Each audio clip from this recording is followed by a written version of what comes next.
Corría el siglo VIII antes de Cristo. Grecia aún no era la cuna de filósofos ni de grandes ciudades.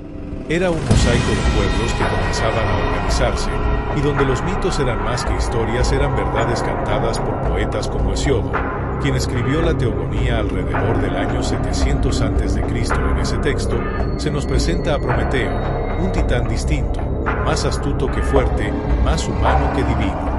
Prometeo, cuyo nombre en griego antiguo significa el que prevé o el que piensa antes, era hijo de Japeto, uno de los titanes primordiales, y de Clímene, una oceánide. Su nacimiento se sitúa en los tiempos míticos anteriores al reinado de Zeus, cuando los titanes gobernaban el cosmos. Japeto, su padre, representaba la mortalidad y la limitación humana. Clímene, su madre, era hija de Océano, el río que rodeaba el mundo. De esa unión nacieron 4 hijos Atlas, condenado a sostener el cielo Menecio, destruido por Zeus por su arrogancia, Epimeteo, el que piensa después, y Prometeo, el que piensa antes.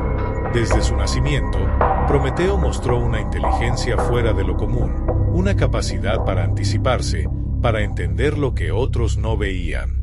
En Mecona, una ciudad que más tarde sería conocida como Sición, se realizó un sacrificio para definir qué parte del animal correspondería a los dioses y cuál a los hombres. Prometeo, con su ingenio, dividió un buey en 2 partes. En una colocó la carne y las vísceras, pero las cubrió con la piel. En la otra, puso los huesos, cubiertos con grasa brillante. Zeus eligió la segunda, atraído por el brillo, y al descubrir el engaño, se enfureció. Desde entonces, los hombres queman los huesos en los sacrificios y se quedan con la carne. Este evento, según los relatos, ocurrió en los primeros siglos del dominio olímpico, alrededor del siglo VIII a.C., cuando los rituales religiosos comenzaban a formalizarse. Fue el primer acto de rebeldía de Prometeo y marcó el inicio de su conflicto con Zeus. Como castigo, Zeus decidió privar a los hombres del fuego. En esa época, el fuego no era solo calor, era vida, era conocimiento, era la posibilidad de avanzar. Sin fuego, los humanos estaban condenados a la oscuridad. Pero Prometeo no aceptó esa condena. En un acto que desafió al Olimpo, robó el fuego divino. Hay varias versiones sobre cómo lo hizo. Una dice que lo tomó del carro de Helios, el dios del sol. Otra, que lo robó del taller de Hefesto y Atenea. Lo escondió en el tallo hueco de una cañaheja, una planta que arde lentamente, y lo entregó a los hombres. Prometeo no fue un dios, fue un titán. Pero más que eso, fue el primer defensor de la humanidad, el que pensó antes, el que desafió al poder por compasión. Y aunque su castigo sería eterno, su legado también lo sería. Después del robo del fuego, el cielo se oscureció para Prometeo. El titán que había desafiado a Zeus no solo había entregado una chispa a los hombres, les había dado el poder de avanzar, de crear, de pensar. Y eso, para el rey del Olimpo, era imperdonable. Estamos en el siglo VIII a.C. Las primeras versiones escritas del mito aparecen en los cantos de Hesiodo, hacia el año 700 a.C., en obras como la Teogonía y los Trabajos y los Días. En ellas, se describe el castigo que Zeus impone a Prometeo, no solo como venganza personal, sino como advertencia divina. Zeus ordena a Hefesto, el dios del fuego y la forja, que encadene a Prometeo en lo más alto del monte Cáucaso. No se trata de una prisión común. Es una roca solitaria, expuesta al viento, al frío, al sol abrasador. Allí, el titán queda inmóvil, atado con cadenas irrompibles, creadas por el propio Hefesto, quien obedece a regañadientes. Cada día, un águila enviada por Zeus, símbolo de su poder, desciende sobre Prometeo. Le devora el hígado lentamente. Y cada noche, el órgano se regenera. Así, el tormento se repite sin fin. No hay descanso. No hay muerte. Solo dolor, eternidad y silencio. Este castigo, según los relatos más antiguos, comienza poco después del robo del fuego, es decir, también en el siglo VIII a.C. Aunque el mito no ofrece una fecha exacta, los poetas de la época lo sitúan como parte del orden cósmico impuesto por Zeus tras la titanomaquia. Es un castigo ejemplar, diseñado para durar siglos. Así, el castigo de Prometeo se convierte en doble, uno para él, eterno y físico, otro para la humanidad, espiritual y cotidiana. El titán, encadenado, observa desde su roca cómo los hombres sufren, pero también cómo resisten, porque el fuego que les dio no se apaga, y con él, la esperanza permanece. En el contexto histórico del siglo VIII a.C., este mito refleja una tensión profunda entre poder y conocimiento. Zeus representa el orden, la autoridad, la jerarquía divina. Prometeo, en cambio, encarna la inteligencia, la compasión, la voluntad de romper las reglas por un bien mayor. Su castigo no es solo físico, es filosófico. Es el precio de pensar antes, de actuar con conciencia, de desafiar lo establecido. Los griegos de esa época vivían en una sociedad que empezaba a organizarse en polis, donde el pensamiento racional comenzaba a surgir. El mito de Prometeo les hablaba directamente. Les recordaba que el conocimiento tiene consecuencias, que la libertad exige sacrificios y que incluso los dioses pueden temer a la inteligencia. Después del robo del fuego por parte de Prometeo, Zeus no solo se sintió traicionado, se sintió desafiado. El titán había entregado a los hombres el poder de transformar su entorno, de encender la noche, de fundir metales y cocinar alimentos.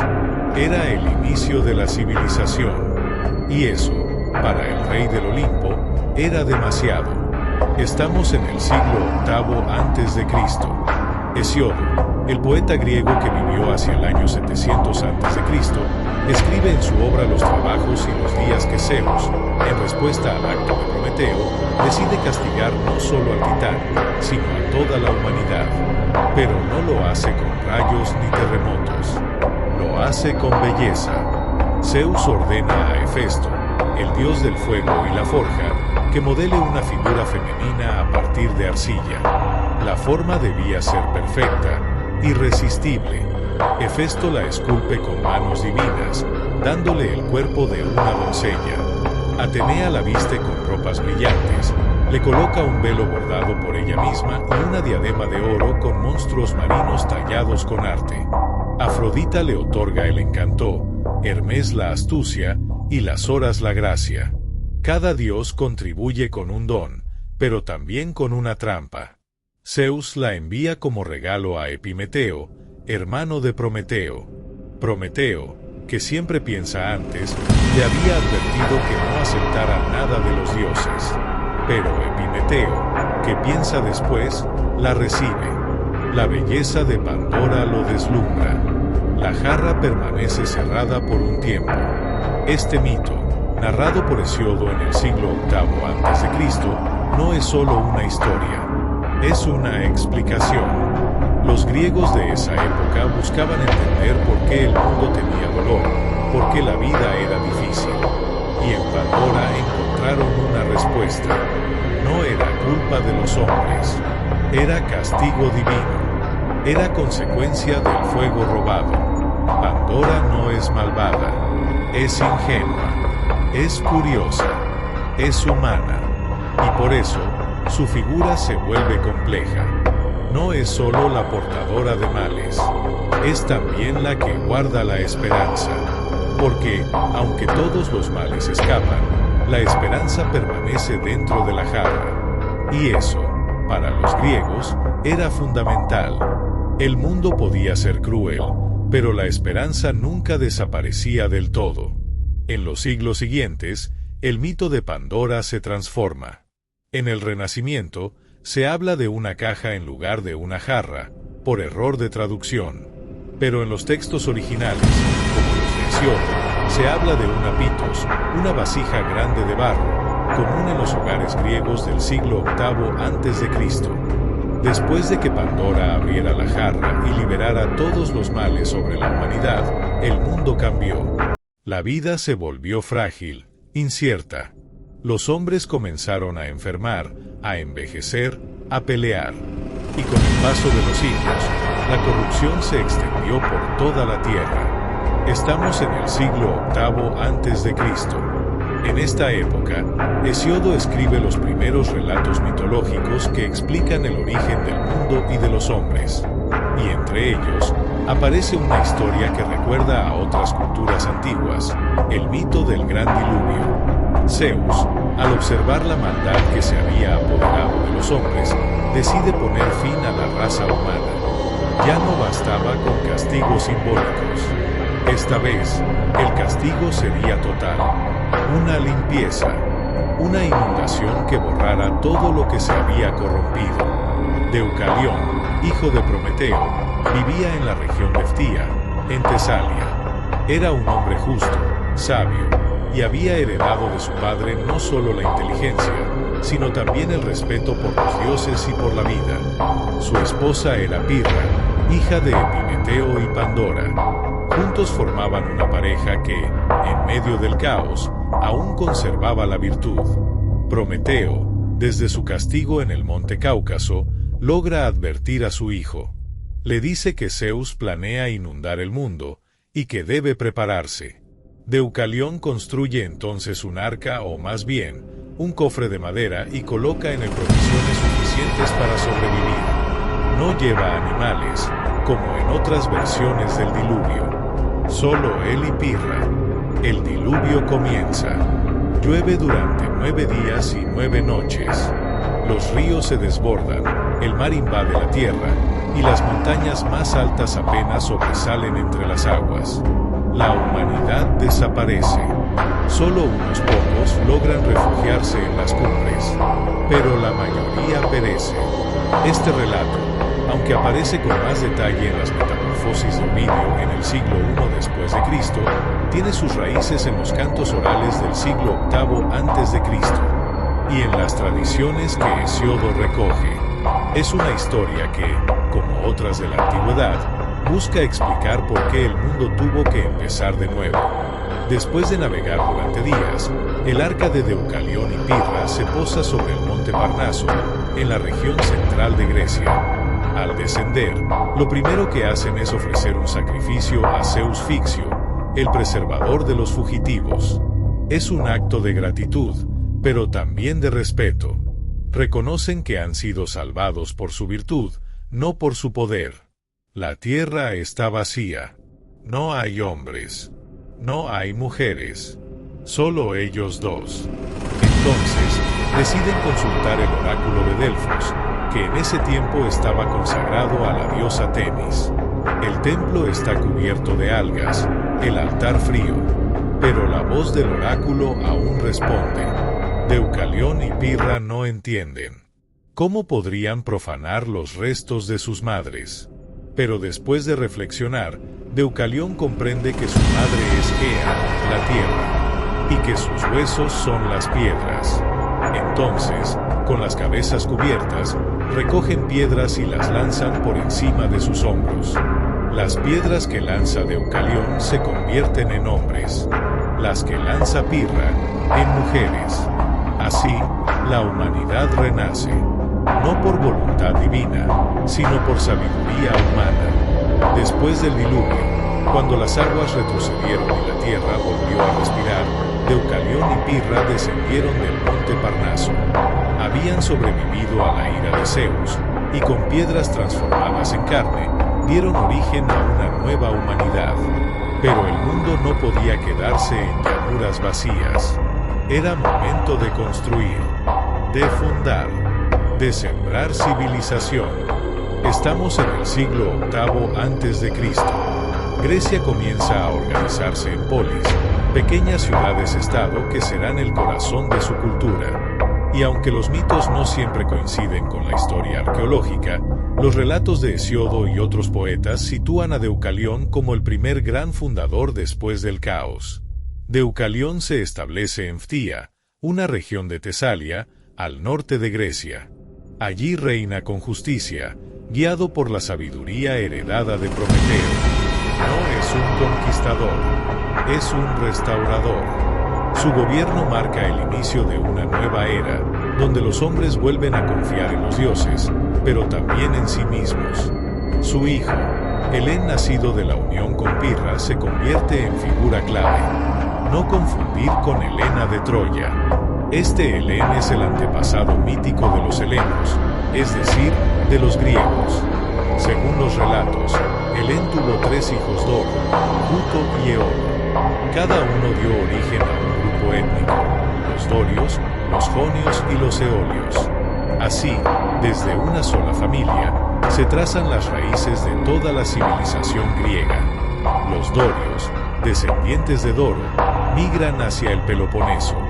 Fundan ciudades como Esparta, que siglos después se convertiría en potencia militar. Los jonios, hijos de Juto, se establecen en la costa oriental, en lo que hoy es Turquía. Allí nacen ciudades como Éfeso y Mileto, centros de filosofía y ciencia. Los eolios, descendientes de Eolo, ocupan el norte del Egeo, fundando ciudades como Mitilene en la isla de Lesbos. En Phtía, Deucalión también erige templos. Uno de los primeros es dedicado a Zeus Fixio, el preservador de los fugitivos, en agradecimiento por haber sobrevivido. Este templo, según los relatos, se convierte en lugar de peregrinación para los nuevos habitantes de la región. No hay oro ni mármol, solo piedra, fuego y fe. Pirra, por su parte, es recordada como madre de la nueva humanidad. Aunque los mitos se centran más en Deucalión, su papel es esencial. Sin ella, no habría mujeres, no habría equilibrio. Su figura, aunque silenciosa, permanece en las genealogías como símbolo de continuidad. Los descendientes de esta pareja no solo fundan ciudades, también establecen leyes, rituales, formas de gobierno. En el siglo VIII a.C., estas estructuras comienzan a aparecer en los textos de Hesíodo y en las primeras inscripciones griegas. La mitología se mezcla con la historia, y aunque no podemos confirmar cada detalle, el relato de Deucalión y sus hijos sirve como base simbólica para entender el origen de la civilización helénica. Después del diluvio y la fundación de las primeras ciudades por los descendientes de Deucalión, el mundo griego comenzó a poblarse de figuras extraordinarias. No eran dioses, pero tampoco simples mortales. Eran los primeros héroes, semidioses, príncipes, guerreros que enfrentaban monstruos, fundaban ciudades y trazaban el destino de los pueblos. En el siglo VIII a.C., cuando Hesíodo escribe sus poemas y Homero canta la Ilíada, estos héroes ya forman parte del imaginario colectivo. Uno de los más antiguos es Cadmo, príncipe fenicio, hijo del rey Ageno y la reina Telefasa de Tiro. Su historia comienza lejos de Grecia, en las costas de Fenicia, alrededor del año 2000 a.C. según Heródoto, aunque los griegos lo incorporan a su mitología en el siglo VIII a.C. Cadmo es enviado por su padre para buscar a su hermana Europa, quien ha sido raptada por Zeus transformado en toro. La búsqueda lo lleva por todo el Mediterráneo, hasta que el oráculo de Delfos le dice que abandone su misión y funde una ciudad donde vea a una vaca acostarse. Cadmo no solo funda una ciudad, también introduce el alfabeto fenicio a los griegos, adaptado más tarde al griego antiguo. Heródoto, hacia el año 450 a.C., afirma haber visto inscripciones cadmeas en el templo de Apolo en Tebas. Así, Cadmo no es solo un guerrero, es un civilizador, un puente entre Oriente y Occidente. Otro héroe fundamental es Perseo, hijo de Zeus y Dánae. Su historia se sitúa en Argos, en el Peloponeso, y aunque los mitos lo ubican en tiempos anteriores a la guerra de Troya, su figura se consolida en los relatos del siglo VIII a.C. Perseo nace en secreto, encerrado con su madre en una torre por orden del rey Acricio, quien teme una profecía que dice que su nieto lo matará. Zeus, transformado en lluvia dorada, fecunda a Dánae y nace Perseo. Cuando Acrisiu descubre al niño, lo encierra en un cofre y lo lanza al mar. Pero Perseo sobrevive y crece en la isla de Sérifos. Allí, el rey Polidectes lo envía a buscar la cabeza de Medusa, una de las 3 gorgonas, cuyo rostro convierte en piedra a quien lo mire. Con ayuda de los dioses, Hermes le da una espada curva, Atenea un escudo brillante, y las ninfas unas sandalias aladas. Perseo logra vencerla. Usa el escudo como espejo, corta su cabeza y la guarda en una bolsa mágica. En su regreso, Perseo libera a Andrómeda, encadenada a una roca como sacrificio a un monstruo marino. La salva, se casa con ella, y juntos fundan linajes reales. Finalmente, sin querer, cumple la profecía. En unos juegos, lanza un disco que golpea y mata a Acrisiu. Así, el destino se cumple, como siempre ocurre en los mitos griegos. Cadmo y Perseo representan 2 tipos de héroes. Cadmo, el fundador, el sabio, el que trae cultura.